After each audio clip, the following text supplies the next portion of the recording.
Rare missed layup by Tiffany Hayes.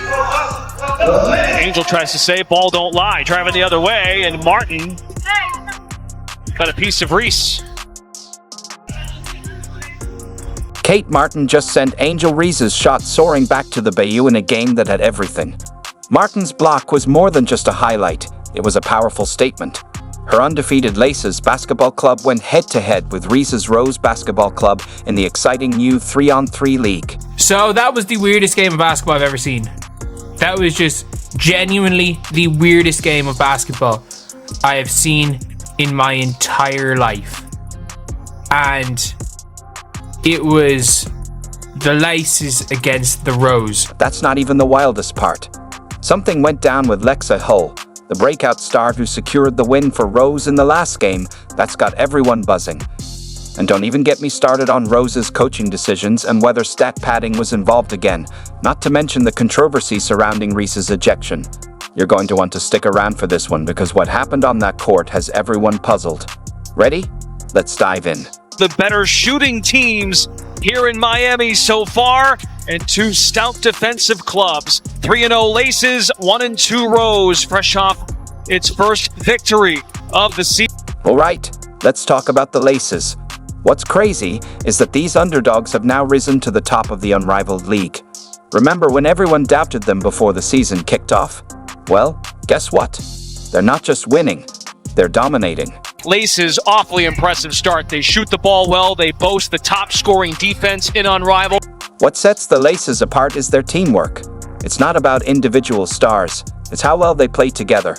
One opposing coach even said their teamwork is off the charts. And he's right. Players like Kayla McBride and Tiffany Hayes are key, with McBride hitting the game winner and both scoring over 20 points in their last game. The whole team is averaging double digits in scoring, proving how well they're clicking. It's not just a high IQ group, but the Laces came in excellent shape. Andrew Wade's club has collectively played 350 more professional games than any other club at Unrivaled. They have bought in.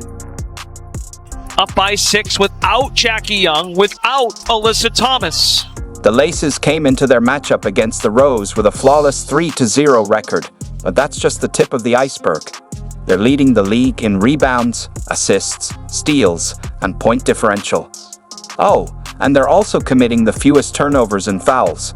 It's like they're playing on a whole different level. You'd think losing two star players, Alyssa Thomas and Jackie Young, to injuries would slow them down, right? Well, not the Laces. With Kate Martin, Kayla McBride, Tiffany Hayes, and Stephanie Dolson stepping up, they're still rolling. And trust me, these four are running like a finely tuned machine. Rose are now 1-3. The Laces are 4-0. The Laces did not have Alyssa Thomas. Tiffany Hayes was hurt quite a bit. Steph Dolson fouled out. Kate Martin again still can't hit a shot. And Kayla McBride it is between her and Nafisa Collier for him. So here's the big question. Can the Rose stop this Laces powerhouse, or are the Laces about to prove they're the team to beat? Right now, it feels like the Laces are playing chess while everyone else is still catching up. The Rose just earned their first win with Lexie Hull leading the charge, but now they face the Laces. Will they stick to what worked or shake things up? And what about Angel Reese? Will she rise to the occasion or end up benched again? Other coaches and even players have pointed to you as an example of why this is a great format for the WNBA offseason. I mean, what does it feel like for you just to know that you're getting your flowers here and people are recognizing your game and how it fits into this format? You know what they say about revenge being a dish best served cold? Well, Kate Martin just turned up the heat. Remember that national championship game where Angel Reese's LSU team took down Martin and Caitlin Clark's Iowa squad, followed by Reese's infamous antics afterward? Turns out, Martin's got a memory that packs a punch. But I don't know, I've always had confidence in myself, of knowing the type of player that I am.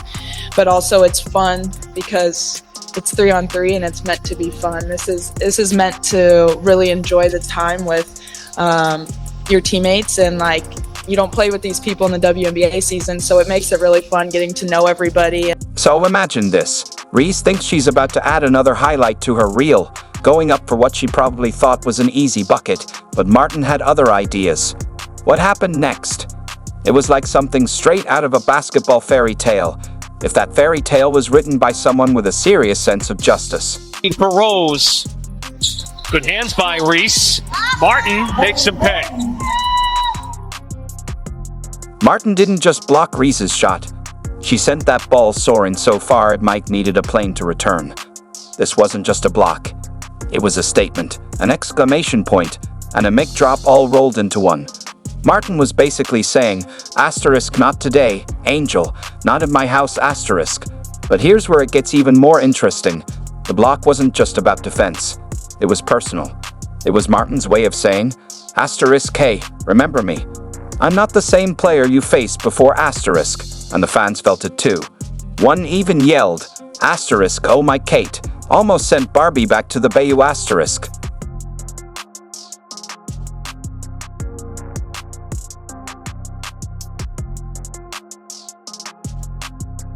You might think it was just one play, but that block was a game changer. Martin flipped a switch, and the Laces, already dominating, found a new level. As for Reese, she didn't take it well.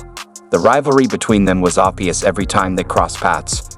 It was like watching two alpha wolves circling, waiting for the perfect moment to strike. So lads, Lexie Hull played again today. And I would have thought after the last game that she played, Lexie Hull was going to be, in with a chance of being one of the, not main players, but like in a good rotation spot for the Rose. I genuinely thought that Lexie Hull was one of the better players on the floor again today for the Rose. And up until late in the third quarter, she had played 3 minutes. She had played 3 minutes up until late in the third quarter. Like that's just madness. That's absolute madness given the circumstances that she had just come back off a 7 or 19 point game, and her team won. The thought that she would be easily getting her 10 minutes most games, and that there'd be no reason why she wouldn't be playing big minutes. But you can see right here, in the end, it looks like she played okay minutes. But up until very late in this game, Lexie Hull was back to warming that bench. She was back to warming that, but was the best player on the Rose on the only game that they've won this. But the problem was she wasn't getting on the court down the stretch, or until the very end.